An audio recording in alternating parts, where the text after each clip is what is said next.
119 TV 오신 여러분 환영합니다. 저는 스포츠조선 유동혁. 로키더 바스켓 이동환입니다. 자, 1부 잘 보셨습니까? 자, 2부 순서 한번 바로 들어가 보도록 하겠습니다. 예.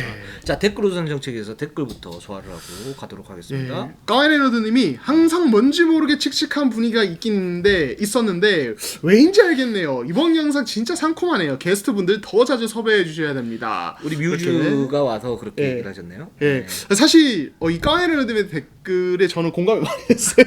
저도 제가 출연하는 방송이지만 제가 뭐 유동환 기자에 대해서 뭐라고 하는 게 아니라 뭔가 약간 분위기가 뭔가 칙칙하다. 오늘 좀 걱정돼요. 우리 둘 다 무슨 뭐 커플티처럼 이렇게 하면서 입고 가지고 바로 또 블랙으로 그렇죠. 맞춰 입고 왔는데 좀 그런데 이게 박경서 에디터께서 딱 나오니까 우리 김영희 기자 왔을 때도 그렇고요. 그렇죠. 이게 저희가 문제라는. 그거 확실히 좀 다르긴 하더라고요. 저는 제작진이 뭐 이렇게 배경 좀 색깔 톤을 바꾸셔야 되는 거 아니야 이런 생각을 했었는데 그게 아니었어요. 그게 아니어서 우리가 문제예요. 우리가 문제예요. 그럼 어떻게 해요? 우리가 그래요? 좀 더 밝은 색의 옷을 입고 오면 좋을 것 같아요. 저희가 좀 이거를 좀 고민해봐야 될 것 같아요. 아니면 뭐 이제 KBL 유니폼 이거 좀 너무 노골적인가요? KBL 유니폼이면 더 칙칙해질 것 같아요. 그렇죠. 그렇죠. 아무튼 좀 밝은 색으로 원색으로 한번 입어보도록 하고 또 이제 이 까이네드님이 계속 쓰신 게 류 기자님 결혼하셨나요? 갑자기 궁금해지신. 그게 왜 갑자기 결혼했고 애기도 있습니다. 그렇죠. 어엿한 가장이십니다. 좀 촐싹대는. 그렇죠. 자, 두 번째 질문 한번 두 번째 댓글 한번 보도록 하겠습니다. AA님이 이륜연구에서만큼은 30분 절대 길지 않습니다. 제작진은 이걸 꼭 봐야 돼요. 제작진분들 맨날 길다 뭐라고 하는데 뭐 저희 시청자분들 청취자분들은 아무도 뭐라고 안 해요. 맞아요. 그러니까 이 최소 30분은 유지해야 됩니다. 최소 그렇죠. 30분. 니들이 좀 피곤한 거죠 그냥. 근데 이게 제가 솔직히 말씀드려요. 제가 또 이제 이렇게 방송을 하고 현장을 가잖아요. 또 이르냉기가 아니라 오늘 왜 이렇게 혀가 꼬이지? 냉기래. 냉기가 흐르네요. 이 스튜디오가 냉기가 흘러 지금. 죄송합니다. 이류농구 얘기가 나오면은 이게 엇갈립니다. 이 길이에 대해서. 나는 딱 적당한 것 같다. 그냥 광고 좀 넣는 게 어떻겠느냐. 뭐 이런 얘기 하시는 분들이 있고. 한 팀당 한 2분 30초로 끊어라. 너무 길긴 하다. 유튜브 스타일이 안 맞다. 하지만 저희는 꿋꿋이 가겠습니다. 근데 그럴 수밖에 없어요. 말들이 많아가지고 둘 다. 그렇죠. 그럴 수가 없어요. 그렇죠. 저희는 오직 시청자분들의 의견만을 존중합니다. 그래놓고 우리 맘대로. 그렇죠. 자, 수민님이 신인 드래프트 얘기가 나오니까 작년 신인상에 대한 논란이 많고 그로 인해서 신인 기준을 완화해야 한다는 얘기가 있고 KBL에서는 이런 논의가 있었던 걸로 들었는데 신인 기준이 어떻게 되나요? 이렇게 얘기를 하셨는데 지금 신인 기준은 외국 선수 제외하고 출전 가능 경기에 2분의 1 이상 출전. 이게 출전 가능 경기 수가 뭐냐면 그 신인 드래프트 날짜가 11월 12월이잖아요. 그러니까 이제 들어오게 되면은 한 20경기 요 정도밖에 안 남는단 말이에요. 그럼 그 경기에 2분의 1 이상 출전을 해야 신인왕 자격 조건이 주어진다. 이게 현행 제도입니다. 근데 그것도 어떻게 보면 굉장히 좀 좋지는 않죠. 왜 좋지가 않냐면 신인이 프로에 들어왔는데 정말 대형 신인이 아닌 이상은 들어왔는데 2분의 1 이상 출전을 해서 의미 있는 기록을 남기기가 쉽지는 않죠. 그렇죠. 사실은 그 기존에 있던 프로 선수들도 비시즌 동안 훈련을 이렇게 하고 들어와서 해도 활약을 남기기가 그런데 중간에 들어와가지고 뭘 한다 이렇게 되면 이게 사실은 좋지가 않은 그런 부분이니까 이 부분에서 완화를 해야 된다 이런 얘기들이 많은데 그래서 저희도 계속 그렇게 얘기를 하지 않았습니까? 프로야구 같은 경우에는 5시즌 미만의 타자는 60타석, 투구는 이제 30이닝 이하가 되면 그때는 신인왕 자격이 계속 주어져요. 근데 우리도 좀 그렇게 해야 되지 않냐, 농구도 그렇게 되지 않냐 이렇게 얘기를 했는데 이사회에서 아마 9월 중에 그 논의를 할 거고 그 자격적으로 이제 완화하는 게 어떤 식으로 완화를 하냐면 그 해 말고 그 다음 해까지 신인왕 자격을 유지할 수 있는 걸로. 최대 2년. 그렇죠. 그렇죠. 그러니까 자 이동환이라는 슈퍼 루키가 들어왔어요. 자이언 윌리엄슨이 들어왔어요. 들어왔는데 그 해 뛰었는데 그 해에 사실은 좋지가 않았어. 그러면 와신 상담에서 그 다음 해까지 신인왕 자격을 갖다 늘려주는 거야. 출전 경기수에 상관없이 무조건 2년. 그렇죠. 그렇게 하면 좀 신인왕이 좀 더 신인왕답지 않을까. 이런 생각이 듭니다. 예, 저는 뭐 이제 아무래도 최근에는 그 이제 드래프트 시기도 그렇고 뭐 이제 좀 여러 상황상 그러니까 데뷔하자마자 뭔가 데뷔 시즌에 빵빵 터트린 신이 사실 잘 없어요. 맞아요. 거의 뭐 들어오면 첫 시즌에는 거의 뭐 그 팀에 적응하고 몸 다시 만드느라 그렇죠. 거의 뭐 시간을 보내기 때문에 저는 이게 좀 당연히 마땅한 길이 아닌가 뭐 그런 생각이 듭니다. 네, 예. 그렇습니다. 타이슨 0513님이 신인 드래프트 얘기가 나오니 저도 궁금한 거 하나 여쭤보겠습니다. 요 근래는 전태풍, 승준, 동준, 태종, 태영 선수 등 KBL에 새로 유입될 만한 혼혈 선수들은 없는지 궁금합니다라고 예. 얘기했습니다. 사실은 이제 생각을 해봤는데 네. 그 이 선수가 좀 바로 떠오르더라고요. 네. 국내 팬들에서 많이 화제인데 아이라리. 네, 아이라리. 예, 아이라리. 리. 예, 아이라리가 아니라 네, 아이라리입니다. 네, 네. 예, 이 선수가 지금 애리조나 대학에 뛰고 있어요. 네, 이 네. 대학 진짜 명문대요, 미국에서. 네. 예, 그러니까 뭐 지금 스티브 커 감독, 골든스테이트 스티브 커 감독도 그렇고 예전에 제이슨 테리도 그렇고 제임스 하든도 이 학교 출신입니다. 그러니까 진짜 대단한 선수 많이 배출한 학교인데. 지금 올해 4학년 시즌 11월 26일인가 그때 개막하거든요. 네. 4학년 시즌 보내는데 근데 이 선수가 뭔가 미국 무대나 어떤 좀 상위 리그에서 뛸 만한 어떤 존재감을 못 보여줬어요. 대학 무대에서는. 예, 그러니까 가능성이 좀 많이 떨어진. 그러니까 지금 지난 시즌만 봐도 평균 3.3점에 평균 13분 사실상 좀 많이 이제 가비지 멤버에 네. 가까워서 그러니까 향후에 KBL의 혼혈 드래프트가 이렇게 열린다고 봤을 때 참가했을 때 이제 그래도 지명해볼 만한 이런 선수가 아닌가. 저는 가능성이 좀 있다고 봐요. 예. 저 근데 지금 혼혈 드래프트 같은 경우에는 그 다시 재개가 될지 안 될지 좀 미지수인 상태이고 저는 차라리 이제 아이라리 선수가 만약에 KBL로 좀 와서 뛰고 싶다 그러면 이제 뭐 외국인 그 용병 자격으로 들어와야 되잖아요 기본적으로. 근데 그렇죠. 그렇게 할 수 있는 어떤 지금 상태에서는 그 실력이 그렇죠. 외국 선수로서는 좀 안 될 것 같고 차라리 기화를 해가지고 그 특별 자격으로 들어와서 뛰면은 좀 좋지 않을까라는 생각이 들긴 하는데. 라거나처럼. 예. 뭐 비슷한 그런 케이스? 그런 부분이라든가 예, 그렇죠. 그렇게 하면 좀 좋을 것 같다라는 생각이 드는데 그건 좀 지켜보면 좋을 것 같습니다. 예, 맞습니다. 자 그러면 2부 한번 시작을 해보도록 하겠습니다. 자 오리온 KGC, KCC, 현대모비스, DB 순으로 한번 가보도록 하겠습니다. 자, 굉장히 궁금한 팀들이 많아요. 일단 오리온, 갑옷을 벗은 이대성, 예. 그리고 우리 코트의 성리학자 강호중 감독 드디어 예. 데뷔전을 치렀습니다. 예, 그렇죠. 어제 그 상무와 컵 대회 첫 경기 치렀고 101대 71.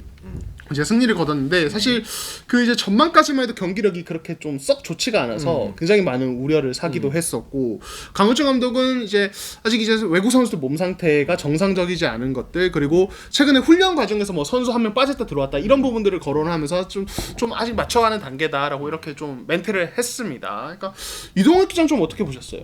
저는 좀 실망스러웠죠. 기본적으로 제가 이제 그 오리온이 그 제프 위디가 딱 들어왔을 때 제프 위디, 이대성 그리고 이승현 이런 삼각편대에 의한 어떤 짜임새 있는 조직적인 농구 거기에 최진수나 김강선, 뭐 한호빈 이런 선수들이 어우러지는 그런 모습들 이거를 기대를 했는데 그 기대는 한 50%가 됐나? 50%도 안 된 것 같아요. 그러니까 솔직히 말하면 전반에 저는 어떤 느낌이 들었냐면 약간 막농구하는 느낌이 들었어요. 제프 위디가 들어와서 이대성과 2대1을 하면서 거기에 이승현과의 어떤 트라이앵글 이런 부분이 있어야 되는데 그런 움직임 자체가 굉장히 좋지가 않았고 이대성은 뭐 지금 컨디션이 안 좋을 수도 있지만 여전히 슛 셀렉션에 문제가 많다. 예. 물론 이제 리그컵이니까 그런 부분 감안을 해야 되는데 그런 걸 감안하더라도 그러니까 전체적으로 팀 중심이 맞춰져 있지 않은 그런 모습이었고 오히려 상무가 훨씬 더 짜임새 있는 그런 농구를 했다라는 생각이 듭니다. 예, 일단 저는 제프 위디에 대한 어떤 생각을 좀 말씀을 드리자면은 네. 이제 뭐 유동 기자의 의견도 저는 뭐 공감을 해요. 일단은 뭔가 짜임새 있는 어떤 공격 자체가 전체적으로 없었던 데다가 네. 제프 위디는 저는 일단은 지금 몸 상태가 정상이지 않은 점을 감안해도 한 두 가지 문제점이 보였는데 일단 첫 번째로 일단 인사이드 마무리가 굉장히 좀 불안하다.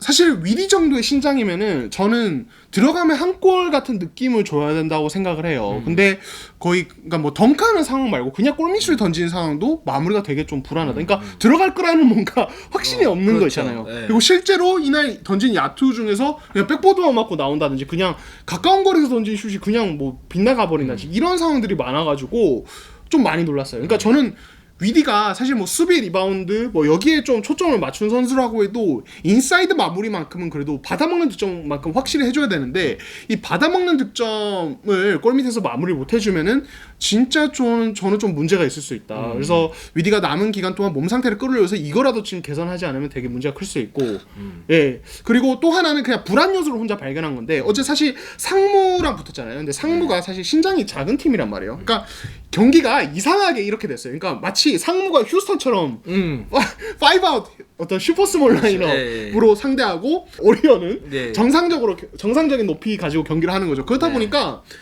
이 위디가 이 퍼리미터 수비를 하는데 굉장히 애를 먹더라고요. 맞아요. 못 따라가더라고요. 상무 선수들의 어떤 따라갈 돌파를. 수가 없었죠. 예. 그렇죠. 근데 위디 선수가 사실은 시장에 비해서 뭐 스피드가 떨어지는 선수다라는 그런 느낌은 안 들었는데 그런 이제 외곽에서 어떤 수비는 솔직히 말한 대로 뭐 이동이 이제 정말 날카롭게 보셨는데 많이 부족하다. 그렇죠. 예. 근데 이게 뭐 상무 같은 건 사실 특수한 상황이니까 뭐 그 부분은 솔직히 감안은 하는데, 그러니까 그러면 정규리그 진짜 프로팀과 붙었을 때 어떤 상황이 펼쳐질 것인가. 일단 첫 번째, 만약에 진짜 이런 식으로 위디가 퍼리미터 수비가 불안하면은 오리온은 위디가 코트에 있을 때 위디 쪽에서 스위치 수비를 절대 못한다. 그렇죠. 위디는 무조건 페인트 존 안으로 쳐져서 수비를 해야 되고, 그렇죠. 이거는 미드레인지 공간을 많이 줄 거기 때문에 이거는 또 앞선 수비 어떤 부담으로 돌아온다는 거예요. 그래서 이거는 이대성이나 뭐 이제 한호빈이 이런 선수들 수비 부담을 가중시키는 결과를 낳을 수 있겠죠. 이거는 뭐 사실 위디처럼 신장을 무기하는 선수들이 가진 팀이 좀 어떻게 보면 안고 가는 문제이긴 한데 좀 생각보다 저는 어제 좀 문제가 있었다고 봐서 그렇고,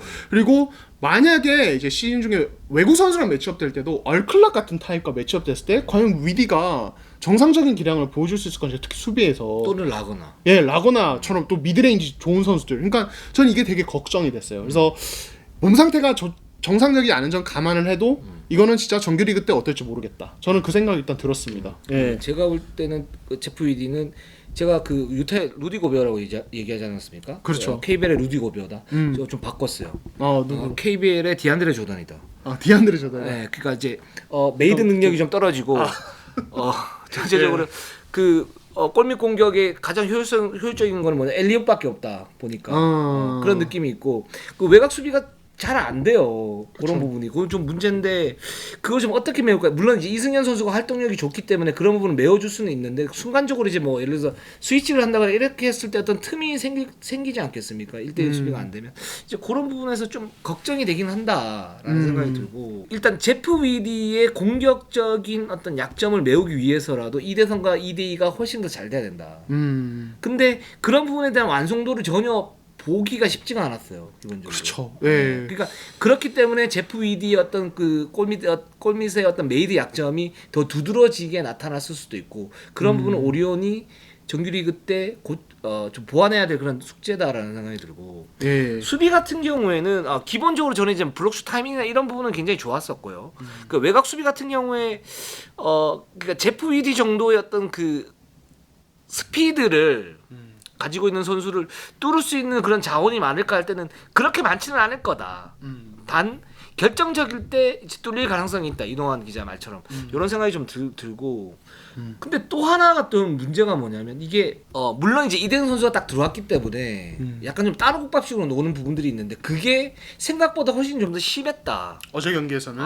그렇죠. 그러니까 뭐 최진수나 이대성이나 이승현이나 제프 위디가 뭐 패스를 갖다가 유기적으로 주고받는 플레이들이 한두 번 나오든가 아니면 스크린 플레이가 그런 부분이 나와야 되는데 그런 것들이 좀 많이 부족했고, 물론 이제 상무가 어제 뭐 대패를 갖다 당하긴 했지만, 그래서 오리온에서 대승을 하긴 했지만, 이게 오리온이 농구를 잘해서 이긴 게 아니고 그냥 객관적 전력의 어떤 우위 때문에 이긴 그런 게임이었기 때문에 오리온은 그 뭐 강훈주 감독이 그렇게 얘기를 했죠. 뭐 머리가 좀 아픈 상태다 이렇게 얘기를 했는데 그게 실제로 좀 그런 것 같다라는 생각이 듭니다. 네. 저는 그런 생각이 들어요. 그러니까 오리온이 이 5대6 게임에서 어떤 호흡이 어느 정도 궤도에 올라오기 전까지는 강은철 감독이 사실 이전부터 스피드 농구, 빠른 농구를 얘기했거든요. 이걸 좀 많이 올려봤으면 좋겠어요. 이 빈도를 높여봤으면 좋겠어요. 이게 차라리 얼리 오펜스로. 이게 왜 그러냐면 그러니까 제가 어제 오리온 이제 최진수의 모습을 보면서 어떤 생각을 했냐면 사실 최진수가 상대의 높이가 그렇게 높지 않을 때 이 선수가 활약하는 거는 뭐 2년 전에 2m 신장 제한 있을 때도 우리가 되게 많이 목격을 했었고 네. 뭐 새로운 모습은 아닌데 약간 제가 오늘따라 유난히 NBA랑 비교를 많이 하는데 파스칼 시아캄이나 아데토콤보 같은 타입이라는 생각이 들었어요. 그러니까 이 선수는 5대5 게임에서는 진짜 되게 단점이 두드러질 수 있어요. 근데 오픈 코트 상황에서는 신장 대비 기동성 이런 것들이 볼 핸들링도 되게 괜찮은 편이기 때문에 네. 오히려 이 선수는 오픈 코트에서 진짜 달리는 농구를 했을 때 훨씬 살아날 가능성이 있다. 그렇다면은 어제 사실 후반전 라인업이 뭐였냐면 시작할 때 이대성 그리고 박재현 그리고 최진수 이승현 제프 위디였는데 이 선수들이 달리기 시작하니까 이대성 최진수 제프 위디까지 잘 달려주니까 이게 위력적이긴 하더라고요. 그리고 최진수 같은 경우는 진짜 이게 진짜 무섭더라고요. 그러니까 오히려 오리온이 5대5 게임에서 좀 아직 완성도가 떨어진다 이렇게 봤을 때는 오히려 좀 얼리 오펜스로 이대성도 사실 얼리 오펜스에서 되게 강점이 드러날 수 있는 선수거든요. 그렇죠. 그러니까 최대한 5대5 말고 4대3, 3대2 뭐 아니면 그냥 3대3 이렇게 같은 넘버여도 그러니까 최대한 코트 공간이 넓은 얼리 오펜스를 많이 추구해보는 것도 오리온에게는 일단 시즌 초반에는 답이 될 수도 있지 않을까 하는 개인적인 그냥 생각을 좀 했었습니다. 완전 동의하고 그러니까 스피드를 좀 높이면서 오리온의 어떤 그 세트 오펜스에서 그 완성도가 떨어지는 부분에 대한 약점을 메우는 거는 굉장히 훌륭한 대안 같아요. 그런데 최진수가 파스칼 시아캄 그 정도는 안 되고. 그렇죠. 제가 볼 때는 제가 볼 때는 휴스턴의 로버트 코빙턴. 로버트 코빙턴. 네, 그 리그 최고의 3&D. 그 자원이 될 수 있어요. 최진수는. 3점만 들어가면 저도 그렇게 될 수 있다고. 석점 잘 들어가잖아요. 근데 좀 왔다 갔다 하잖아요. 좀 왔다 갔다 하지. 맞죠. 뭐 사실 코빙턴도 그렇긴 하니까. 하는데 뭐 최진수나 문성곤 이런 선수들이 특히 최진수의 장점은 뭐냐면 스피드 워낙 좋기 때문에 가드진 양동근 이정현을 잘 막잖아요. 그렇죠. 스위치 수비도 되고 그냥 전담 마크해도 되죠. 상황에 따라. 이제 그런 식의 어떤 역할 배분만 해주면 될 것 같다라는 생각이 들고 또 오리온의 가장 또 좀 그랬던 게 뭐냐면 지금 이 옵션 외국인 선수가 디드릭 로슨 다 좋지 않아요. 그러니까 이제 자키난 간트도 그렇고 디드릭 로슨도 그렇고 좋지 그 생각보다 너무 좋지가 않아서 야 여기에는 만약에 제프 위디가 뭐 체력적인 어떤 부담감이 느껴진다고 했을 때 한 10분 정도를 버텨야 되는데 이 10분 버티기가 쉽지는 않겠구나. 그럼 이승현이 다시 영수가 될 수도 있겠다. 이런 생각도 들었습니다. 로슨 같은 거 어제 좀 문제가 많긴 했죠. 좀 한 번 더 나중에 지켜보도록 하고. 네, 자 KGC로 한번 가보도록 하겠습니다. KGC 얼클락 어메이징. 정말 대단했습니다. 일단 뭐 KGC 같은 경우는 아직 저희가 방송하는 시점에 컵대회 경기를 치르진 않았는데 연습 경기가 중계가 된 경우들이 있었고 이 연습 경기에서 굉장히 좋은 경기를 보여주면서 이 관계자들 사이에서도 그렇고 기자들 사이에서도 그렇고 팬들 사이에서도 호평일색입니다. 제가 볼 때는 역시 이건 뭐 제 자랑하는 건지 몰라도 제가 그렇게 말을 하지 않았습니까? 또 못 들었어요? 이거 그 관계 한 명 띄워주세요. 일단 근데 저도 1대1 공격에서 10점을 줬어요. 10점. 이 선수는 페이스업에서 순간적인 돌파 이 부분은 독보적일 것이다. 그러면 뭐 뚫으면 다 뚫린다. 거의. 특히 그 왼쪽으로 들어가서 왼손 레이업을 넣는 그거는 정말 NBA 리거답다. 이런 생각이 들고 얼클락 제가 분석을 할 때 제가 그랬어요. 그러니까 페이스업에서의 어떤 날카로움이 있기 때문에 이거 막기 정말 어려울 것이다. 두 차례나 얘기를 했습니다. 제가. 또 이제 보니까 예상했던 대로다. 그거는 이렇게 비디오 보고 딱 이렇게 보니까 딱 나오니까 그 이동환 기자가 또 이렇게 얘기를 하니까 내 예상이 맞았구나. 이륜농구를 보신 분들은 다 알고 있었다는 사실이에요 이게. 제가 이제 그 감독들 팀 관계자들이 이렇게 보시잖아요. 이륜농구 팬들보다 못한 거야. 알겠습니다. 뭘 놀라요 놀라기는. 흥분하지 마세요. 알았어 맞춰서 잘했으니까 흥분하지 마세요. 잘했어요. 이륜농구 애청자분들 애청자분들 알고 있었다는 얘긴데. 죄송합니다. 제가 반말을 했네요 실제로. 괜찮아요. 흥분하지 마세요. 방송에서 우리 계급자 띄고 하는 겁니다. 그래요? 괜찮습니다. 알겠습니다. 괜찮아요. 아무튼 그러니까 제가 당황해가지고 너무 흥분하시길래 이제 저희가 그만큼 많이 분위기가 자유로워졌어요. 노혁 기자가 정말 정말 대단하신 헨리 심스 완전 다른 예, 그런 또 왜 그래요? 또 나 매기려고. 그런 따위 없다. 그런 거 없죠. 예, 그렇습니다. 예, 아무튼 나에게 가벼움만 있다. 예, 그렇죠. 그래서 그 지난번 저희가 외국 선수 특집할 때 이동 기자가 좋게 평가하셨고 저 같은 건 8.2점을 줬었는데 저는 이제 약간 불안한 부분에 대해서 또 언급을 했던 것 같은데 그런 분 있죠. 제가 KGC 그 연습 경기 지난주 한 경기 제가 취재를 갔는데 이제 끝나고 이제 KGC 한 관계자 와 얘기를 했는데 그분이 딱 저를 보시더니 인사를 나눈 다음에 보시더니 그 말 먼저 하더라고요. 8.2점짜리 선수 본 기분이 어떠세요? 회심의 미소를 지으면서 아유 저 사실 8.2점 되게 높게 준 겁니다. 그렇죠. 높게 준 건데. 이렇게 그런데 막 웃으시더라고요. 그러니까 기분 좋은 어떤 이제 장난 이렇게 하신 건데 그러니까 그 정도로 지금 얼클락은 굉장히 경기력이 좋고 자 어떤 부분이 좋습니까? 그러니까 일단 첫 번째 이동현 기자가 언급한 페이스업 공격이 진짜 무서워요. 그러니까 사실 몸 상태가 아직 정상이 아닌데 민첩성이 좀 달라요. 페이스업 상황에서 잽 스텝 쓰고 페이크 쓰면서 풀업 점프로 올라가는 이 동작의 민첩성이 남다르고 사실 이게 뭐 그날 야투 감각에 따라 좀 이제 오락가락 할 수는 있겠지만은 기본적으로 굉장히 위협적이에요. 사실 라거나 정도면은 그 이제 빅맨 외국 선수 중에 굉장히 동작도 빠르고 그렇죠. 스피드가 있는 그런 선수죠. 예, 그렇죠. 미드레인지에서 어떤 페이스업 수비를 어느 정도 할 줄 아는 선수고 실제로 KCC와 KGC 경기에서 이 라거나는 나쁘지 않겠는데도 그냥 뭐 별로 뭐 어려움 없이 던지더라고요. 그게 약간 클래스가 좀 달랐어요. 제가 이제 그 얼클락에 대해서 1대1 페이스업을 할 때 야 이거 진짜 맞기 힘들겠다 그랬던 게 뭐냐면 그 빅맨들 중에 스피드가 좀 좋은 선수들이 있는데 그거보다 훨씬 더 날카로운 어떤 움직임, 그 퍼스트 스텝을 가지고 가고 있고 거기에서의 어떤 페이크 동작이라든가 그런 지금 말씀하셨던 그런 부분들, 뭐 이런 부분들이 있기 때문에 그런 부분에서 제가 이제 얼클락의 1대1에 대해서 그렇게 극찬을 했던 겁니다. 예, 아유. 아이자 힉스 가능합니다. 삼성 팬 여러분 걱정하지 마세요. 예, 아유, 좋으시겠습니다.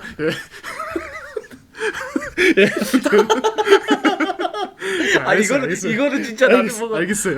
그러고 싶지 않아. 이러는 비즈니스. 적당히 하세요. 알았어요. 미안해요. 너무 셌구나. 미안해요. 아니 농담입니다. 근데 진짜 이 부분은 진짜 이동현 기자 말이 진짜 정확하더라고요. 그래서 뭐 저희가 아까 제프의 얘기도 좀 하긴 했었는데, 그러니까 좀 민첩성이 떨어지고 여기에 반응을 하는 어떤 수비 요령이 부족한 선수들. 그러니까 왜냐면은 뭐 헨리 심스라든지 그러니까 정통 어떤 빅맨 타입의 선수들은 자기가 평소에 뛰던 리그에서 매치업 상들이 이런 어떤 재빠른 어떤 페이스업 공격으로 펼칠 줄 아는 선수 잘 없기 때문에 되게 낯설 거예요. 그래서 이 부분에 대해서 얼클락이 진짜 집중 공략을 할 수도 있겠다. 그러니까 엄청난 득점력을 보여줄 수 있겠다는 생각이 들어요. 그렇죠. 그렇기 때문에 얼클락은 필수적으로 가위바위보 게임을 강요할 수밖에 없는 그런 타입의 선수다. 그러니까 이제 얼클락이 이제 사람이기 때문에 기복이 있을 수 있잖아요. 그랬으면 라타비우스 윌리엄스를 넣으면 돼요. 그쵸. 라타비우스 윌리엄스도 이 옵션 치고는 굉장히 좋은 선수니까. 근데 이제 얼클락이 예를 들어서 그게 가위바위보 게임을 할 수밖에 없다라는 건 얼클락을 막으려면 빅맨을 써야 되는데 빅맨이 있는데 그 빅맨이 얼클락 막기가 되게 힘들다. 반면 저쪽에서도 그러면 분명히 이 얼클락을 코트에서 내보내기 위해서 공격을 그쪽으로 집중을 시키면서 뭔가 1대1 공격을 하게끔 만들 텐데, 그래서 얼클락의 수비 부담을 갖다 높일 텐데, 그 부분은 김승기 감독이 얼클락 그래도 몸이 좀 괜찮다 이렇게 얘기를 하지 않았습니까? 그게 만약에 현실화 된다면 얼클락의 약점은 최소화되는 거죠. 그렇죠. 그러니까 이게 되게 중요한 것 같아요. 그러니까 사실 얼클락이 공격에서 가위바위보 싸움을 강요하는 그 진짜 강한 메리트를 가지고 있는데, 그럼 이 선수가 어쨌든 포워드형 타입이기 때문에 그럼 수비에서 반대로 그 어떤 묵직한 빅맨들을 막을 수 있느냐가 사실 관건인데, 진짜 실제로 김승희 감독이 막상 입국해서 같이 좀 훈련을 좀 몇 번 해보니까 생각보다 힘이 좋다. 이거 진짜 고무적이다. 이렇게 직접을 좀 언급을 하셨거든요. 그래서 만약에 얼클락이 그런 거죠. 그러니까 뭐 헨리 심스나 진짜 묵직한 빅맨이랑 매치업이 됐을 때, 그러니까 그들이 포스트업을 해서 들어올 때 뭐 1초, 2초 정도 버텨낼 수만 있다면은 KGC 인상공사 그 강력한 트랩 수비와 로테이션을 고려할 때 그냥 사실 큰 문제가 되지 않을 수 있거든요. 그러니까 그 정도만 해줘도 돼요. 그래서 제가 봤을 때 지금 얼클락이 연습 경기에서 보여준 그런 어떤 버티는 힘은 김승희 감독의 언급대로 괜찮았다. 충분히 평균은 됐다. 그렇게 봤을 때 얼클락은 지금 가장 기대가 되는 외국 선수가 아닌가 그런 생각이 듭니다. 굉장히 좋은 무기가 될 수 있을 것 같아요. 얼클락을 막을 수 있는 카드가 그렇게 되면 별로 없어요. 다른 팀들은 이런 것들을 고려를 하겠죠. 일단 1라운드에서 한번 맞대결을 해보고 다시 고민하겠지만은 얼클락이 뭐 미드레인지에서 어떤 페이스업 수비로 전환해서 공격을 하려고 할 때 트랩 수비를 통해서 어떤 얼클락의 어떤 패싱 게임, 킥업 패스를 최대한 유도해서 그 루트를 좀 미리 파악을 해둔 다음에 그걸 끊어먹는 어떤 수비법이라든지 이런 식으로 좀 이제 여러 가지 어떤 준비를 해오겠죠. KBL은 이런 거 정말 잘 준비하거든요. 그렇죠? 감독님들이. 그러니까 이런 것들 가져올 텐데 여기에 대해서 또 김승희 감독도 분명히 또 한 발 앞서서 뭔가 대비를 이미 한 번씩 생각을 해두고 있을 거예요. 예. 제가 볼 때는 그 생각을 해두는 것도 중요한데 얼클락이 스스로 그 부분을 헤쳐나갈 수 있을 것 같다라는 생각이 들어요. 그 정도 능력이 된다. 네네. NBA에서 어쨌든 그 뭐 잔뼈가 굵었던 선수고 그 유럽 무대에서도 뭐 이제 롤플레이였어 그때는 롤플레이였지만 그런 부분에서 어떤 그 득점 생산력은 될 것 같다라는 생각이 듭니다. 네. 예. KCC로 한번 가보도록 할게요. KCC가 지금 라거나 선수가 몸 상태를 갖다 완전히 절정으로 지금 만들어놓은 상태입니다. 그렇죠. 예. 사실 라거나 같은 경우는 6월 중순부터 팀 훈련에 합류해서 계속 몸 끌어올리고 그랬는데 최근 연습 경기에서 이 선수의 모습을 보면은 진짜 독하게 마음 먹었구나. 그러니까 현장에서 관계자들께 어떤 얘기 나오냐면 아니 뭐 웨이트가 예전보다 더 좋아졌다. 이런 얘기가 나올 정도로 몸 상태가 좋고 지난주에 있었던 연습 경기에서 경기를 굉장히 좋았습니다. 뭐 KGC전에서 사실 얼클락에게 좀 고전을 하는 모습도 있었지만은 뭐 이제 신장차가 있음에도 파워를 얻어내면서 상대 수비를 흔든다든지 그리고 SK전은 그냥 폭격을 했어요. 폭격을. 그러니까 그래서 지금 사실 타일러 데이비스가 좀 몸 상태가 정상적이지 않거든요. 아직도. 지금 뭐 체력도 끌어올려야 되지만 가벼운 발목 부상도 있어서 지금 뭐 보강 운동하고 이렇게 위주로 가고 있는데 제가 봤을 때 지금 현 상태를 봤을 때는 KCC가 한 1, 2라운드 정도까지는 라거나의 출전 시간을 어느 정도 메인으로 잡고 한 25분에서 30분 정도 잡고 타일러 데이비스는 계속 좀 이렇게 좀 실전감을 끌어올리는 식으로 좀 배분을 할 수도 있겠다는 생각이 들어요. 지금 현재 상황. 저는 여기에서 이제 그 KCC의 외국인 선수 정책 그러니까 원래는 타일러 데이비스 말고 이제 금액을 쪼개서 2명의 선수를 갖다 데리고 올 수 있지 않았습니까? 근데 그걸 이제 금액을 합쳐서 이제 타일러 데이비스라는 거물급 외국인 선수를 데리고 왔는데 잘 데리고 왔다. 이게 이제 라거나한테 그런 이제 그 자극 효과가 생기는 거죠. 그렇죠. 예. 네. 그러니까 이제 라거나 선수도 기본적으로 이제 몸을 만들어 오고 또 어떤 예전에는 그 계속 얘기를 하지만 좀 삐치는 성향이 좀 많아가지고 어떤 약간 태엽성 플레이도 있었었어요. 그게 의심이 되는 그런 플레이도 있었었는데 지금 연습 경기 때부터 이렇게 한다는 거는 그런 이제 저는 자극 효과가 가장 크다라고 생각이 들어요. 타일러 데이비스와 경쟁을 해야 되고 그 경쟁에서 난 이겨야 되기 때문에 그런 부분에서는 팀 동료들 그 감독이 어떤 그 신임을 받아야 되고 그런 면에서 연습 경기부터 나는 열심히 한다. 그 진작에 그러지. 이런 생각이 들고 근데 어쨌든 지금에서라도 이렇게 되니까 굉장히 좋은 거라는 생각이 들고요. 근데 이제 이 부분이 계속 꾸준히 가야 되는 부분인 거고. 근데 단 라거나의 지금 연습 경기 절정은 약간 거품은 좀 걷어놔야 된다. 그러니까 자밀원이가 몸 상태가 좋지 않은 상태에서 라거나처럼 그 정도면 폭격을 할 수 있고 충분히. 근데 라렌이 션농하고 맞대결을 했을 때 션농이 좀 우위를 보였듯이 라거노도 어떤 세부적인 약점이 있는데 그 부분을 예를 들어서 얼클락을 만나거나 또는 뭐 션농을 만나거나 또는 뭐 나머지 선수들 이렇게 만났을 때 아이자 힉스를 만나거나 이랬을 때 과연 라거나의 그런 이제 세부적인 약점이 메워지면서 여전히 특급으로 갈 수 있겠느냐. 저는 거기에 대해서는 그렇게 긍정적이지는 않습니다. 예. 이거 되게 중요한 지적이라고 봐요. 그러니까 라거나가 연습 경기에서 잘하고 있는 것은 맞지만은 그러니까 다른 외국 선수들은 지금 출발선이 너무 달라요. 그렇죠. 예, 대부분의 다른 외국 선수들은 뭐 빨라도 9월 초, 네. 늦으면 9월 중순에 지금 이제 팀 훈련을 시작했고 지금 뭐 거의 뭐 일주일도 안 된 선수도 많거든요. 네네. 근데 라거나는 6월 중순부터 훈련을 계속 해왔고 가족과 함께 지내면서 진짜 거의 안정되게 지금 한국에서 생활을 해왔기 때문에 그러니까 이미 뭐 신체적으로나 정신적으로나 이들과는 좀 갭이 이미 벌어져 있는 상황. 그러니까 그래서 좀 시간을 두고 지켜봐야 된다. 저는 이 부분에 굉장히 좀 공감을 많이 합니다. 예, 그래서 근데 진짜 뭐 그런 생각은 들어요. 그러니까 저는 라거나가 신장이 자신보다 큰 선수, 자신보다 높이가 객관적으로 높은 선수를 만났을 때 드러나는 두 가지 특징. 페이스업 상황에서 미드레인지 점퍼 던지는 어떤 빈도가 높아진다. 그렇죠. 이게 이제 뭐 국가대표 예전에 마족과 붙었을 때처럼 미드레인지가 잘 꽂히기 시작하면 괜찮은데 이거 빗나가기 시작하면은 답이 없어지는. 답이 없어지죠. 예, 그리고 사실 라거나가 그 신장 제한이 있을 때 진짜 무서웠던 게 자기 공격 바로 마무리 안 돼도 공격 리바운드 위에 풋백 득점 이걸로 그냥 뭐 이지 득점 어마어마하게 쌓았거든요. 근데 자신보다 높이가 큰 선수를 만나면 이게 안 돼요. 그렇죠. 뭐 기본적으로 지난 시즌도 그랬죠. 라렌인 어느와커를 만나면 고전하는 모습들이 많았는데 그렇죠. 이제 그런 부분들이 계속 재현될 수가 있는 거죠. 매 경기. 예, 그러니까 첫 번째 야투 메이드 안 됐을 때 두 번째 야투 바로 이을 수 있는 어떤 공격 리바운드 생산이 안 되고 그리고 첫 번째 야투 메이드도 잘 안 되고 그러니까 이런 부분들이 계속 좀 나올 수 있기 때문에 이거는 저도 좀 지켜봐야 된다. 아직은 예, 그런 생각이 듭니다. 예. 네, 그렇습니다. 자, 그러면 현대모비스로 LG와의 경기에서 졌습니다. 예, 그렇죠. 93대 99로 졌고 전반에 리드하고 있다가 후반에 이제 대역전패를 사실은 당했는데 유작 감독은 경기 후에 어떤 선수들의 체력 자체가 아예 안 된다. 또 션농이나 자키넌 간트도 뭐 이제 사실 훈련한 지 얼마 안 됐기 때문에 이제 그 문제를 좀 거론을 했는데 근데 그것과 별개로 현대모비스 내부적으로는 좀 고민이 있는 부분들이 있어요. 일단 첫 번째 앞선 수비력. 예, 그러니까 지금 양동근이 은퇴를 한 상황에서 이현민, 김민구, 서명진으로 앞선이 꾸려져 있는데 이현민은 이제 노장인데다가 사이즈가 작은 편이고 김민구는 어떤 이제 이 선수가 이제 이때까지 거쳐온 과정상 막 빡세게 수비를 하려고 해도 할 수가 없는 상황이에요. 되게 조심조심 해야 되는 여전히 그런 입장이고 서명진은 겸응이 부족하고 그래서 그렇죠. 이 앞선 수비가 좀 헐거워지는 문제점이 LG전 특히 3쿼터에 좀 그대로 드러났습니다. 이게 어떤 저는 이제 정규리그 때 어떤 영향을 좀 미칠 수 있냐면 그러니까 이 경기에서도 그랬는데 물론 이 경기에서 패배의 가장 직접적인 원인은 체력은 맞아요.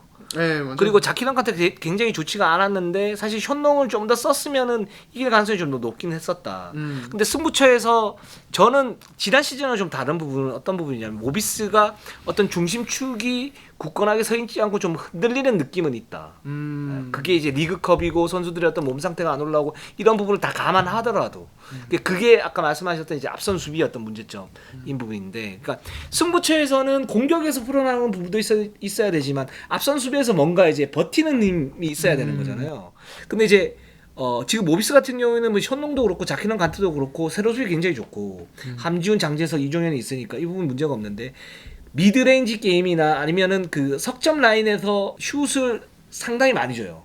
그렇죠. 근데 그게 이제 앞선 수비였던 문제점으로 이제 드러나는 부분인데 그렇기 때문에 승부처에서 그런 이제 외곽 수비에 대한 불안함이 생기게 되는 거고 거기에서 미드 점퍼나 석점을 맞으면서 흐름을 넘겨주는 또는 흐름을 계속 끊지 못하는 그런 이제 모습들이 보이는데 이 부분이 정규리그 때 현대모비스가 고쳐야 될 또는 이제 극복해야 될 어떤 숙제가 아닌가 이런 생각이 듭니다. 그러니까 기본적인 압박의 강도가 진짜 한창 좋을 때 뭐 양동근, 이세성 있을 때와는 사실은 비교가 좀 안 되는 상황이고 당장 양동근만 있었던 어떤 지난 시즌 후반기와 비교해도 진짜 많이 좀 떨어져 있어요. 그러니까 진짜 저는 되게 중요한 지점을 생각하는 게 승부처에서 접전 상황에서 양동근이 압박 통해서 어떤 턴오버를 직접 유발하거나 턴오버에 가까운 상황을 만들어내는 것, 상대가 공격 시간을 좀 뭐 허무하게 좀 쓰도록 만들어버리는 이게 되게 컸다고 봐요. 이게 그렇죠. 양동근의 진짜 무서운 점이었는데 사실 그런 모습이 지금은 나올 수가 없는 상황이고 그러니까 이동혁 기자가 지적한 그 3점 라인과 미드레인지에서 또 공간을 많이 주고 찬스를 많이 주는 부분은 저는 이게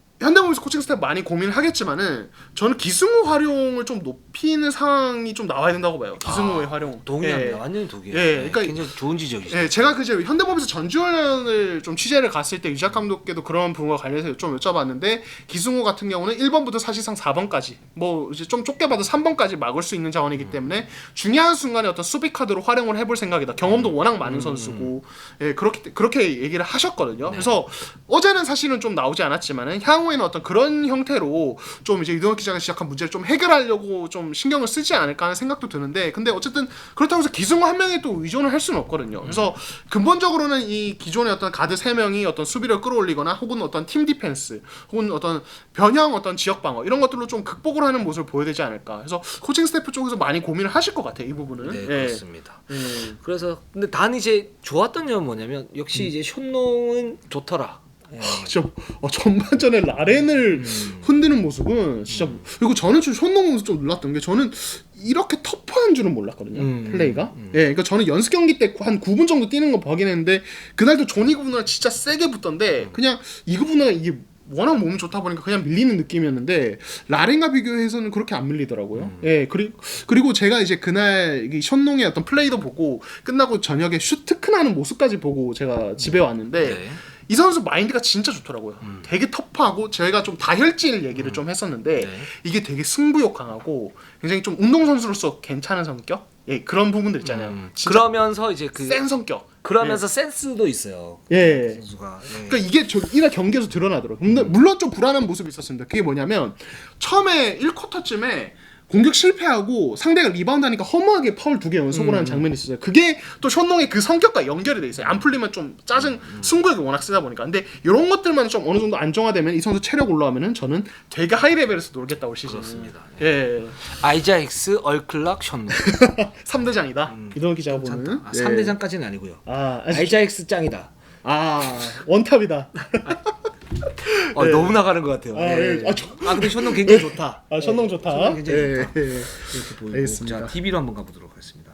자, DB는 지금 이제 사실 리그컵이 DB 입장에서는 뭐 삼성도 마찬가지지만 몸 상태를 계속 끌어올려야 되는 그런 단계의 그런 그 경기예요. 그러니까 그쵸. 현대모비스가 사실 현농 선수를 투입을 안 하면서 뭐 LG한테 역전패를 당했지만 지금 DB도 이제 그런 이제 축전 시간을 정확하게 배분을 하면서 게임을 해야 되고 여기에 이제 테스트를 해야 되는데 테스트 이제 목적 중에 하나가 뭐냐면 12인 로테이션을 갖다 돌려야 되는데 그러면 이제 두경민, 허웅, 타이치 그리고 김현원 선수는 지금 아웃이지 않습니까? 그렇죠.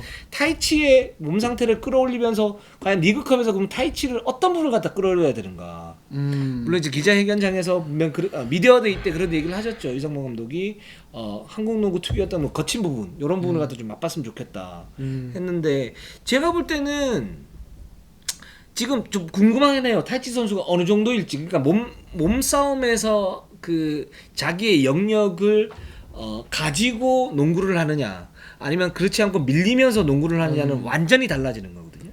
기본적으로 볼을 캐치할 때 막 상대 압박에 밀려서 볼 잡고 그렇죠. 공격 시작 시점 자체가 3점슛 라인보다 한창 뒤에서 시작하고 그렇죠. 이런 것들 말씀하시는 그렇죠. 거죠. 예를 들어서 이렇게 막 밀릴 때 막 밀리면서 이렇게 하면서 드리블도 이렇게 하는 거라든가 아니면 정말 이렇게 정확하게 잡아가지고 이렇게 가는 거는 완전히 달라져. 그게 그래서 저희가 이제 막 벌컵도 해야 되고 거기서 체지방 줄여야 된다 뭐 이렇게 얘기를 하는데 근데 이제 타이치가 과연 그게 될까? 이게 아마 이상범 감독이 말하는 핵심 중에 하나인 것 같고 근데 그랬을 경우에 만약에 그게 된다. 만약에 안 된다 안 되면은 그 부분을 보완을 해야 되는 거죠. 보완을 되고 두 번째는 근데 만약에 보완이 됐다. 그랬을 경우 이제 두경민이 아마 메인일 거고 타이치가 이제 세컨일 텐데 그럼 타이치가 거기에서 두경민과의 어떤 공격 호흡을 어느 정도 갖추고 갈 것인가? 그러니까 6대 4냐, 7대 3이냐, 8대 2냐. 이 부분도 저는 이제 굉장히 좀 중요한 부분이라고 보는데 타이치가 사실 2대2 공격을 할 때 굉장히 소극적인 면이 많아요. 픽앤팝을 주로 하고 주고 이제 빠지는 경우가 굉장히 많은데 그런 경우라면 이 타이치가 사실은 DB에서 적응을 갖다 좀 더 해야 된다라는 생각이 들고 그렇게 되면 두경민이 좀 더 메인 볼 핸들러가 될 수 있다. 그렇게 되면 이제 타이치 같은 경우에는 단지 이제 세컨 가드가 아니고 3&D 요원으로 그냥 가는 그런 상황. 그래서 두경민의 사실상 원가드 이런 상황이 될 수 있다. 작년에 두경민 선수 와가지고 두경민과 호웅 선수가 잘 조화를 이뤘지 않습니까? 거기는 이제 두경민이 잘한 부분도 있었지만 호웅이 어떤 그 적재적소의 오프 더 볼 움직임이 굉장히 좋았던 부분들이 있는데 근데 오프 더 볼 움직임이 좋을 뿐만 아니고 자기가 2대1 조립하는 어떤 그런 능력 이런 부분이 있어야 된다. 근데 그런 부분을 아마 리그컵에서 타이치를 중심으로 좀 사용을 해보지 않을까라는 생각이 듭니다. 네, 그러니까 되게 중요한 게 지금 10개 팀이 다 몸 상태가 비슷하지가 않아요. 어떤 팀은 좀 떨어져 있고 어떤 팀은 진짜 많이 올라온 팀도 있고 뭐 LG 그다음에 KGC, KCC, 전자랜드 이런 팀들이 좀 많이 올라와 있는 상황. 그렇죠. 예, 그리고 DB는 좀 아직 안 올라와 있는 대표적인 팀 중에 하나이고 그렇기 때문에 저는 DB가 뭐 이 컵 대회에서 뭐 김종규의 뭐 페이스 공격을 더 늘리는 걸 테스트해보고 이런 식으로 가지는 않을 거라고요. 왜냐면 이미 지난 시즌에 공동 1위까지 갔던 멤버이기 때문에 여기서 뭔가 무리를 할 이유는 없고 말씀대로 타이치를 위한 어떤 테스트 무대가 될 것이다. 지금 사실 당장 허웅만 해도 지금 9월 초에 훈련에 합류를 했기 때문에 아직 몸 상태가 베스트는 아니거든요. 그래서 제가 봤을 때는 타이치가 허웅 대신에 조금 더 많은 출전 시간을 가져간다든지 그리고 두경민과 진짜 말씀하신 어떤 호흡을 맞춰보는 이런 식으로 가지 않을까. 저는 뭐 이렇게 예상을 하고 있고 지금 타이릭 존스가 지금 자가격리 풀린 게 18일 그러니까 이 컵대회 참가를 아예 못하기 때문에 저스틴 녹스가 어떤 선수인가 사실 뭐 큰 기대를 모은 선수는 아니지만 뭐 그 정도는 확인해 볼 수 있는 무대가 되지 않을까 싶기도 합니다. 네, 그렇습니다. 자, 오늘 방송은 여기까지 하겠습니다. 저희는 항상 최선을 다하겠습니다. 자, 네이버, 유튜브 구독, 좋아요, 알람, 감사합니다.